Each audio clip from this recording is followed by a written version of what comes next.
And hello, thank you, Amber, and hello to everyone that's in the room. Thank you for joining me for the importance of DEI in the learning space. We'll be discussing different methods and also develop a plan or help you develop a plan on starting to incorporate more DEI into your learning.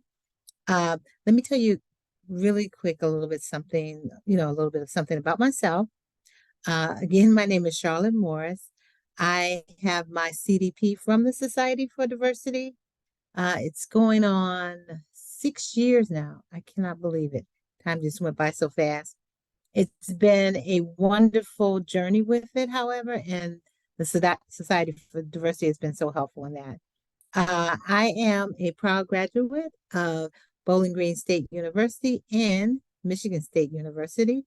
I have a master's degree in education and educational technology from Michigan State University. I use that every single day. I'm an instructional designer for George Washington University, and I have been in the process of incorporating DEI in the learning space long before George Washington. And I find it to be very successful, and actually it's a benefit to businesses, and we'll discuss that in a little bit here. But it's so nice to meet everyone, and I do want to wish you well on your journey to certification or taking a deeper dive into DEI. So let's get started. Let's go here to, if I can get that to move. Here we go, into our learning objectives. So today, our focus will be on how to craft inclusive conversations, develop a learning plan, and comprehend accessibility. That's going to be a big chunk of what we talk about today because that is such an important issue. We're also going to utilize storytelling, one of my favorite things to do. So first, let's do a quick overview of what we hear all the time about DEI. What is DEI? The D stands for diversity. It refers to the presence of various identities, such as gender, culture, class, age, or disability. Equity. Equity refers to concepts of fairness and justice, such as fair compensation. We hear about that all the time.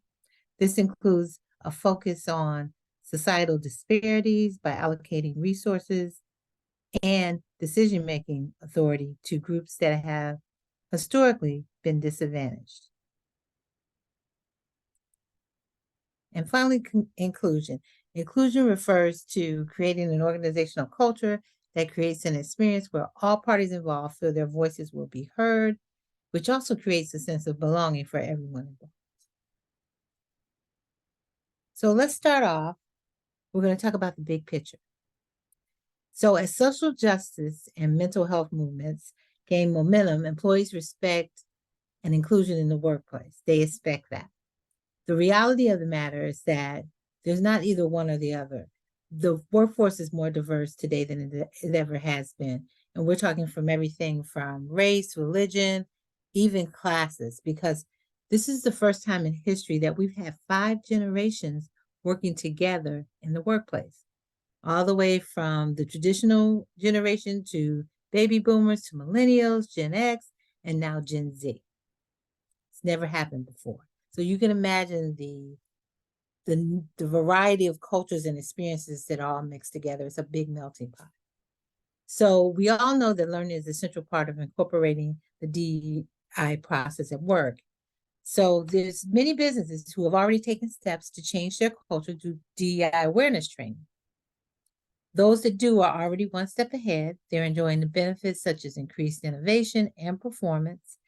And there's more effective collaboration and teamwork, which ultimately leads to a better work environment and higher revenue. When employees are happy, they tend to do well in their job and they tend to stay there, which means that the businesses seem to do better. There's data that proves that. So let's start with, how do we do that? How do we incorporate DEI in the learning space? One of the things we want to do is that we want to be inclusive. We want to create opportunities for marginalized communities. So you can consider how you can invest in professional development and growth across your employee population with internal and external resources. I'm sorry.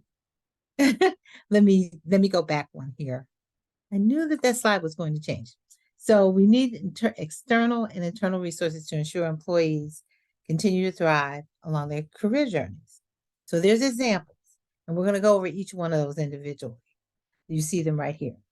So let's start with mentors. Mentoring is one way that you can incorporate DEI. You can have people who are from the same backgrounds or those that are from diverse backgrounds that mentor new employees or they mentor younger employees. And what this creates is a sense of community. When you bridge the gap, as I've mentioned before, where you have all these different generations, you have someone that's from a traditional generation, which is right after the baby boomers. They are still in the workplace. You have people that are working into their 70s and their 80s. And how do you utilize that experience and leverage it for the business? You do that in a learning environment. And one of the best learning environments is for having, say, a younger employee from Gen Z or millennial be mentored by a baby boomer, Gen Z, or traditionalist. And they can be their mentor to help them throughout their journey. Well, basically at the beginning of their journey or the middle of their journey. And they're a great a resource for advice, for understanding the culture of the company and how they fit in. So mentors is one of the best ways, the learning opportunities that you have. Then you have coaches. So there's a difference between a mentor and a coach. A mentor is more of a guide. A coach is someone that actually trains someone to do a specific job. So having a coach or someone that you feel like you could talk to when different issues come up and you find a way to fit in because they know the territory. So a lot of times we have coaches that are with an employee, or either they spend time with them teaching them how to upskill their on their job, or how to navigate different areas with leaders and with the executive team. Coaches are great for that because that's what they do. They teach. And again, it could be an impromptu learning environment. It can be an informal learning environment. It can be where employees meet with their coach once a week, or it could be where they meet with them every day. It's entirely up to the situation and the environment. So we're going to move on to internships. The one thing I love about internships, which I have used in the learning space quite a bit, is that it gives an employee the opportunity to do hands-on work. They learn the job by doing the job. And working as an internship is very cost-effective for an employer because you can take time out from what the employee is currently doing and have them work in that internship, and it's still beneficial to the company because work is being done. And sometimes in cases there's where productivity increases because you have an extra person on the job, or you have someone new, very excited, and they come up with new ideas and new ways of doing things. So it's an overall good way to enter into a learning environment is through internships. Then there's job shadowing. So there's a difference between being an intern and job shadowing. Job shadowing is where an individual from any environment, any generation, can go onto a job and see what that other person does. They pretty much shadow what that person's doing. A great example is you have someone who is working a job as a customer service rep, and they want to be a supervisor. They can shadow their supervisor and see what they do and learn how to do that job. There's many people that work in an environment where they feel as though they can't move up, or they don't even understand where they need to go or what they need to do or what they can do. When you shadow someone on a job, you learn if that's what you want to do. You also learn how they do it. And you also incorporate, remember to be inclusive, you incorporate people who have never, ever had that experience, or there's an age gap, or sometimes there's a disability gap, but they feel as though that opportunity is available to them because they're shadowing that particular person. They can ask them questions and they feel included. So let's move on to an area that is very close to my heart. It's ERGs. They're not always called ERGs, but it's employee resources groups. Some are called BRGs, business resource groups. There's different names for them, but basically they're a very diverse set of people. You can, within the company, that have groups that are uh, really bringing together them as a community, but also it's so inclusive because you have someone that's like-minded, and you also have people who are from all different parts of the company. So it's important to leverage your ERGs in learning. You need to tap into those very important resource groups. They're drivers of the company culture.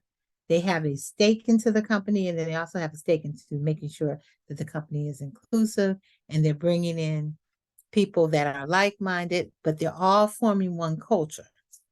So they do have a great impact on engagement and retention because people feel as though this is a place for me because they're part of that ERG group that's similar to where they came from. This is a part of creating a community. So it doesn't matter what your ERGs are. There's various. Of course, there's women. There's Black women. There's Black employees. There's Latino employees. There's Asian American employees. There's tons of ERGs that are created within companies. So one of the things that they can do is although they create a sense of belonging for groups who may have been marginalized, and they do provide a safe space for these employees, but they do contribute to the overall development of the organization's culture. So one of the things you can do is invite members and leaders to trainings. These ERGs, when you see faces that look like you or come from the same community as you do, it's very important to building that sense of community. One of the great things about ERGs, particularly the leaders and the members, is that you can invite them into learning to share their story. And a lot of times these stories cross boundaries. Everyone can pretty much identify with them. And you also can have them share their professional journeys, because a lot of times some people feel like they're the only one, and they're not. So they get to see that up close and personal and develop new relationships. People do relate to personal stories and journeys. It's a known fact. So if you want to incorporate more DEI into the learning space, definitely leverage your ERGs if you have them. So we're going to move along here, and we're going to talk about the plan. What is your plan? How do you do this? So in addition to content is very important. You might want to focus your DEI lens on the format of the L&D program. So you can consider offering more than just standard ways of learning and awareness building for your different teams. For example, you can use video. Technology is a very big part of DEI. You can use video or collaboration hubs. Any of this can be an effective way to, sort of spread knowledge and awareness and engage the employees within your work community. So it's great to have these different methods, these tools, but also within these methods and tools, you do want to focus on DEI and that conversation. We're going to move on. We're going to first talk about, within this plan, what do you use? One of the greatest things you can use is discussion groups. It's a wonderful thing to have a forum where people feel like they can be heard and want to be heard. Discussion groups are great for that. If you develop a discussion group, you'll have a like-minded cause, but you want to bring in people from different communities. Going back to the ERGs, you might want to have representatives actually be a part of these discussion groups. You can talk about anything from learning. How do they want to learn? Do they want to be, together in one classroom, or are they more interested in having something like what we're doing now, which is Zoom? So there's more things that you can discuss as well during discussion groups, which is the culture of the company. Do people feel like things are advancing for them? Do they feel included? These are conversations you can have with people in this group, which is why you want a diverse set of people in it, because you want to get to the heart of the matter. Then you can have roundtables. So what's the difference between a discussion group and a roundtable? A roundtable is much smaller. You have a group of people. I'll give you an example. You may have leaders within a company, and then you may have employees that report to these leaders. So you want to have someone representing all different areas of your company, but it's in a much smaller setting. And also, these conversations are probably more tailored towards an issue rather than just an overall feel of the company. So let's say there's a productivity problem. You want to hear all sides and you want those diverse voices telling you what's going on because you want to get to the heart of it. Then there's peer exchanges. So a peer exchange is when you have people that are within the same group, and sometimes there's issues there where people don't feel included, they don't feel heard. But if you have a peer exchange, you want to have people from the same department, same group, and find out what's working, what's not working, some of the things that they would like to include. Again, you want to make them feel included. And you also want to provide equity because you want to make these peer exchanges a learning experience and they leave with more knowledge, but you also want to make them feel as though there's progress. Even if you don't have a solution, you want to make it feel as though I was heard today, my ideas matter, and then I'm also learning about what my peers want. What would they like to see happen? It's an exchange of ideas. So finally, there's social media. And you might be wondering, well, why social media? Well, social media is important because social media allows people to communicate in a way that's very easily accessible, but also they don't feel like they're under the umbrella sometimes of just work, and then they reach a broader audience. So sometimes social media can make those who would normally not speak up in a room or in a in a learning environment be open to sharing information, and also it's a way to share information about the company where they're learning something new. So yeah, social media is always an opportunity. Now, before I move on, I do want to stop for a second and see if there's any questions. Deb, you have any questions?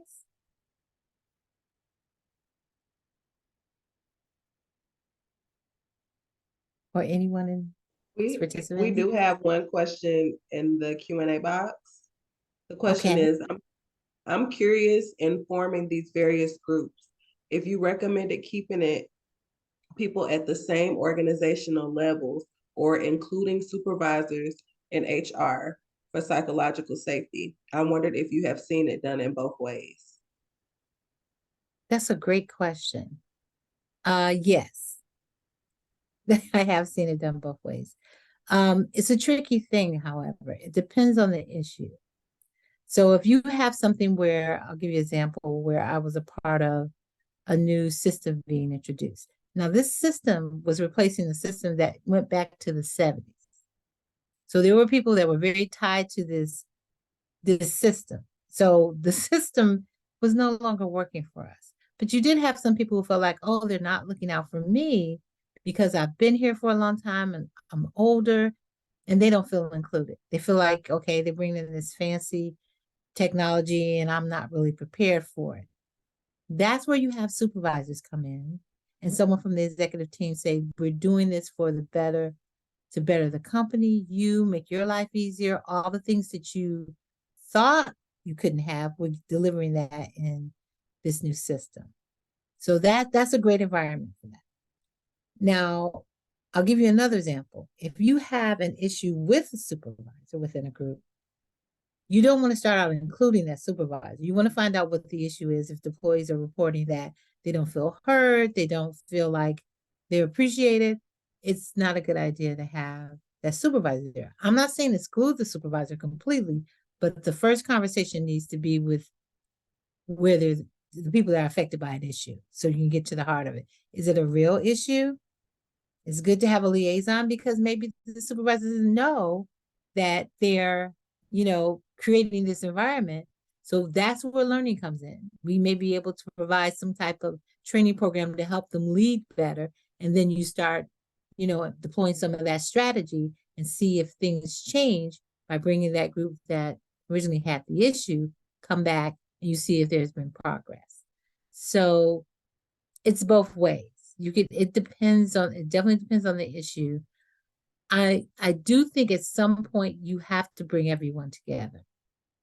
Because, it's like figuring out where you need to grow within the DEI structure because sometimes people are blind to problems.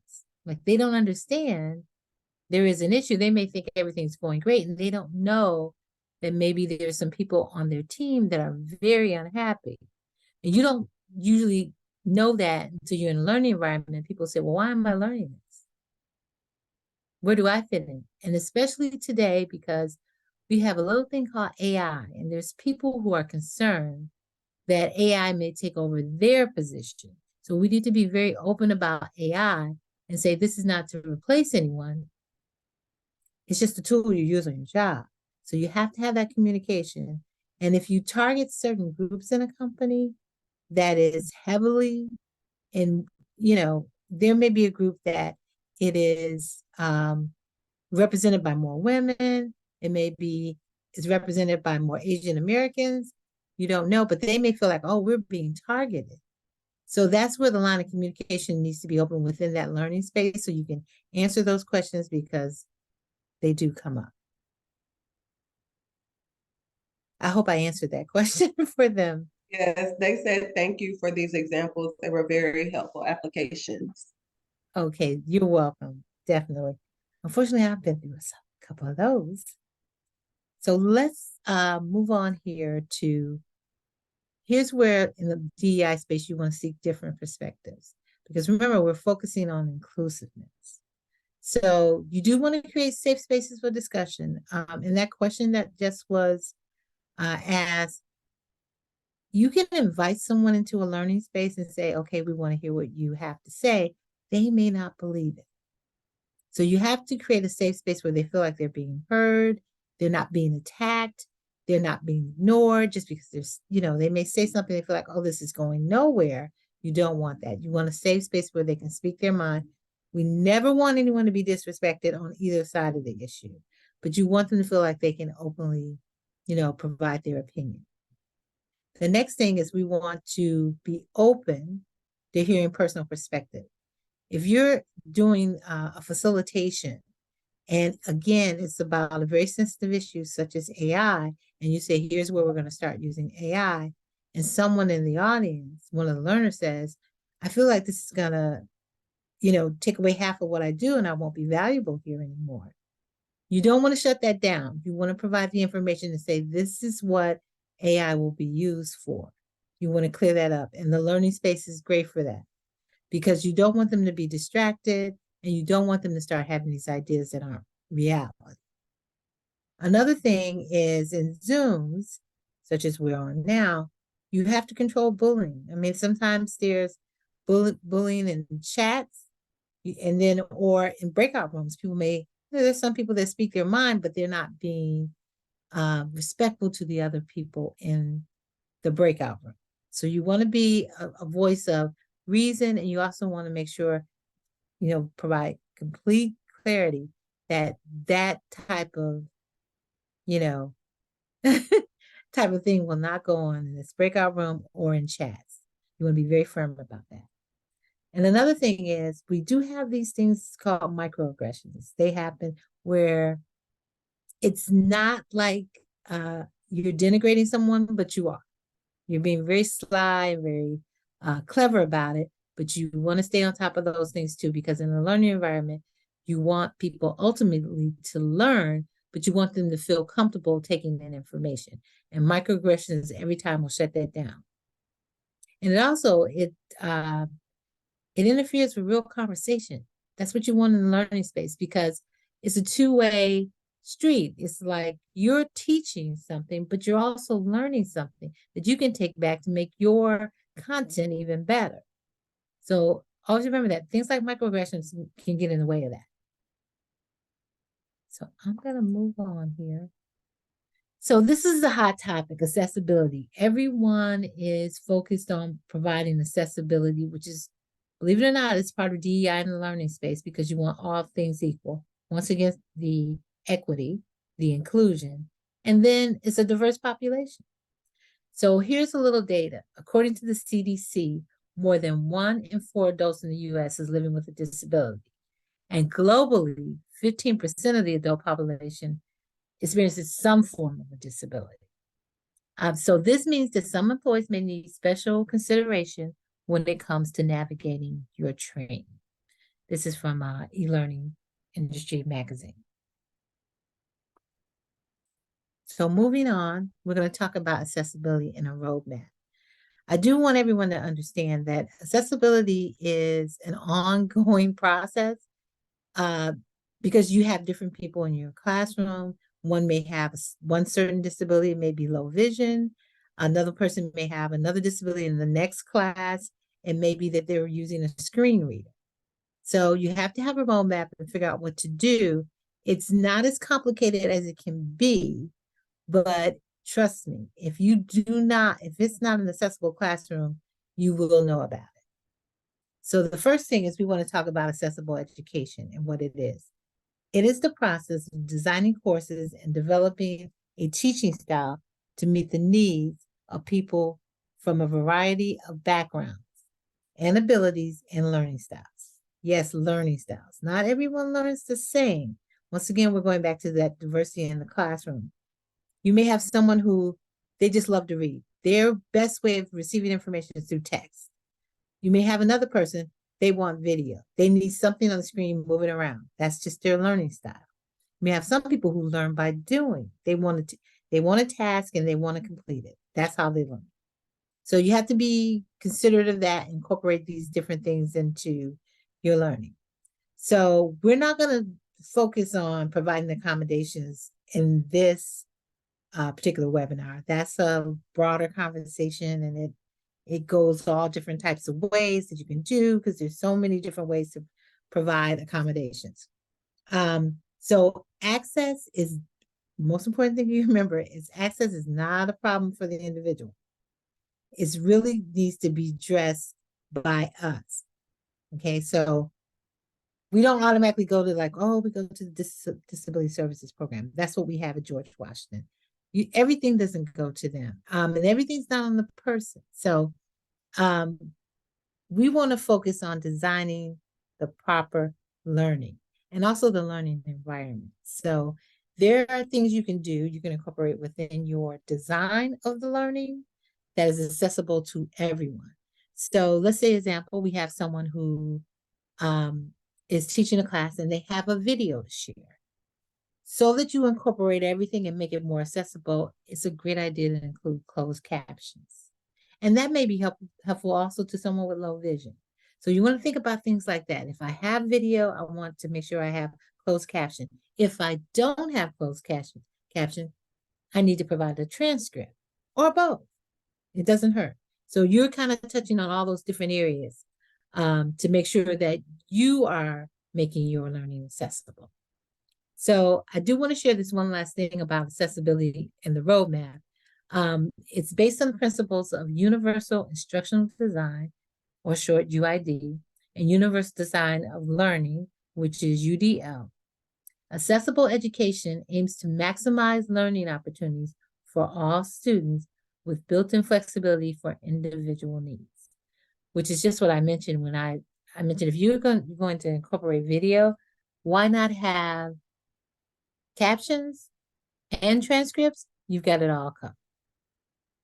Just something to think about. So moving on to the benefits of accessibility. And I'm sorry if I'm going back and forth. I've got two screens. So we're going to talk a little bit about the benefits of accessibility, because if you have training that's not accessible, it's not good to anybody. So the first thing you want to consider is you need to take into account a variety of student identities, of course. That includes ethnicity, race, abilities, disabilities, age, gender, language abilities. That's something that you can do. If you have a transcript or captions, can they be translated into more than one language? You may have a universal audience in more than one language being spoken in by the learners. And you also want to consider learning styles again, because once again, the one thing I do to kind of address learning styles is I incorporate more than just text. I do video, I do audio because that's available now. And your images are a lot. We're going to touch on that in a second. So also you don't want to compromise your learning. You want to make sure that what you're teaching does get across, because sometimes we can lose that in the quest to be accessible. Content is important. Subject matter is important. You're just bringing all of this together. So another thing you want to do is be proactive and inclusive in the way of teaching and designing courses and curricula. So if you begin by, let's say you have an assignment to teach something new, not something that's never been taught before. It could be, okay, we have this new program by Adobe, and I want everyone to learn this that works in this team. So where do you start? Do you start with the program? That's a pretty good idea. Yeah. You want to know what it is. You want to draw up everything that they need to know. What do they need to know to do their job? I'm going to include that. The next step, which to me is the most important step, how do you present it? Is there a part where you say, okay, this is all text, they have to know this? Are you incorporating an assessment to make sure they know it? Are you making the assessment accessible? Will someone in your class need a screen reader? Does it need to be translated? There's a lot of things there. So there's the different steps that you do, but these are all benefits to you. And it shows that you've incorporated accessibility. And trust me, your learners will appreciate it, especially those that need those little nuances added in there. It keeps them from having to ask for it. And then also you want to, definitely incorporate different, be appreciative of the different learning styles. Once again, some people like to be hands-on. You can have that as, you can have animation, you can have, again, video, audio, all of that. They want to be doing something. It's called kinesthetic learning, which is hands-on. So you want to incorporate all of that. Some people just want to read, just have that. So yeah, that's where you want to begin with that plan. You also want to remove barriers. Number one, if you're using video, captions, transcripts, if you're using a lot of text and you have someone that uses a screen reader, you want to make sure that you have the accessibility standards intact. There's a site called WC3. I'm probably saying it wrong, but I use it. It's been used so long, I've got the name. But it helps you in that process so that every learner has access to that content. Also, you want to reduce the need for specialized accommodations. So let's say you want to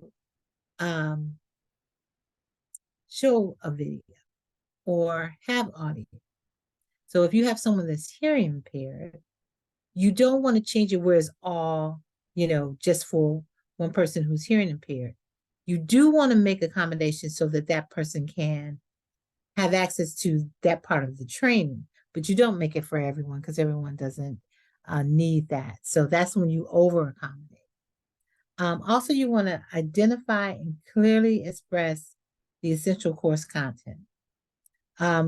So what they need to learn needs to be front and center. It's just how you present it so that it's accessible to everybody.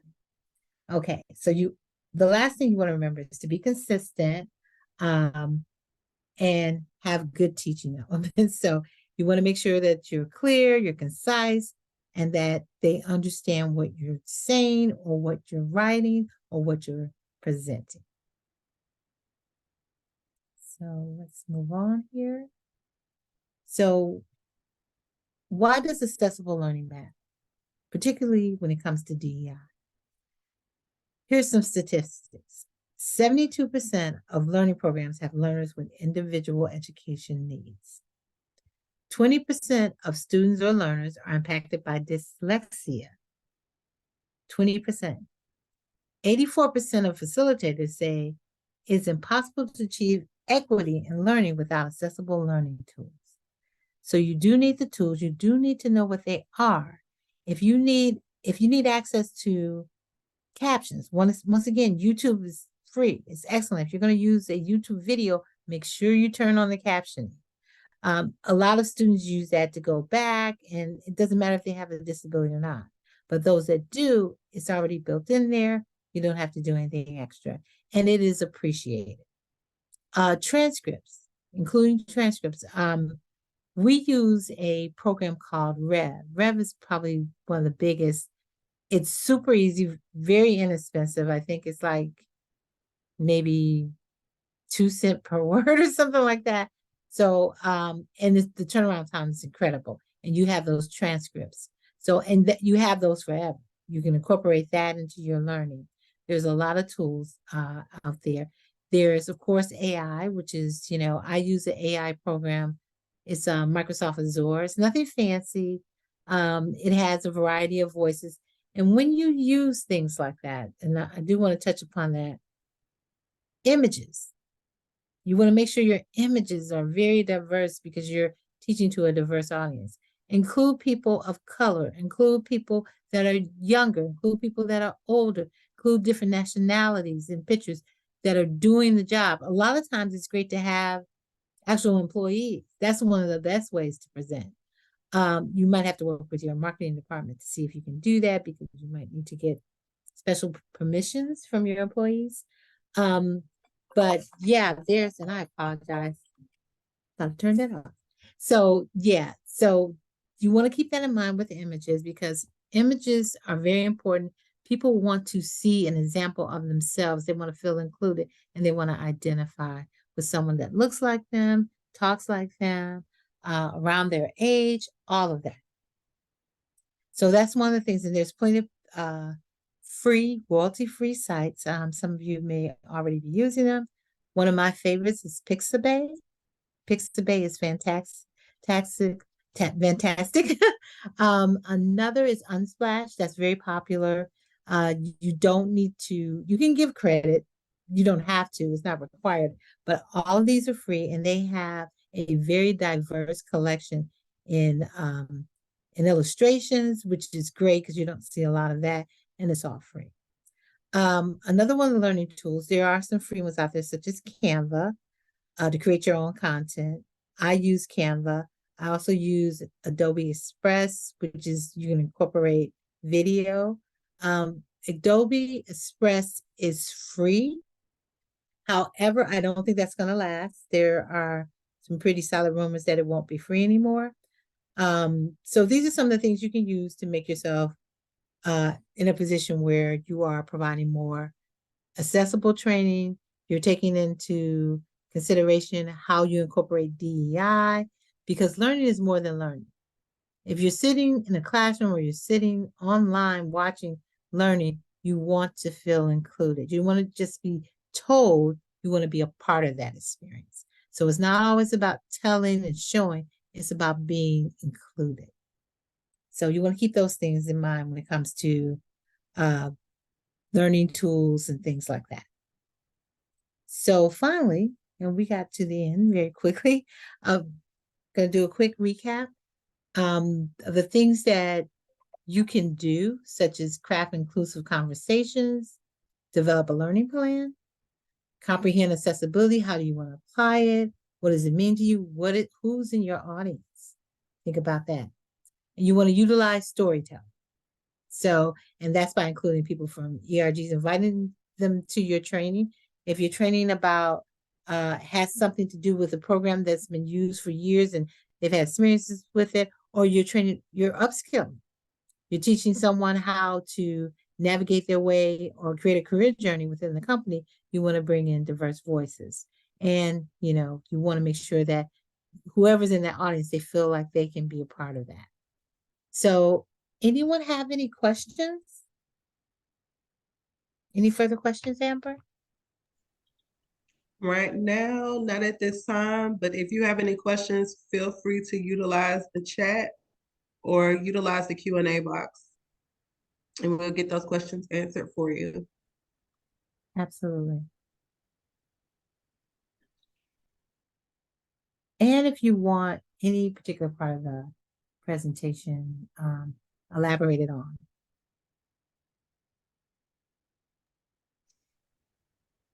This isn't a question, this is a statement. Thank you. Thank you. Great information. Oh, you're welcome. Absolutely. And if you need me, I'm on LinkedIn. It's Charlotte Morris.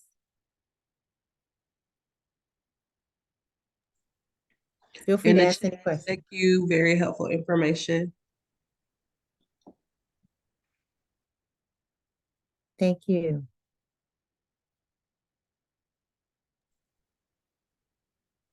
All right. So there aren't any more questions. Well, what I'll do is once I receive the presentation from Charlotte, I will send it over in a follow-up email with Charlotte's contact information and her LinkedIn. So if you have any questions, you can direct those questions to her. In the meantime, thank you all for joining, and you all have a great day. Have a great day, everybody.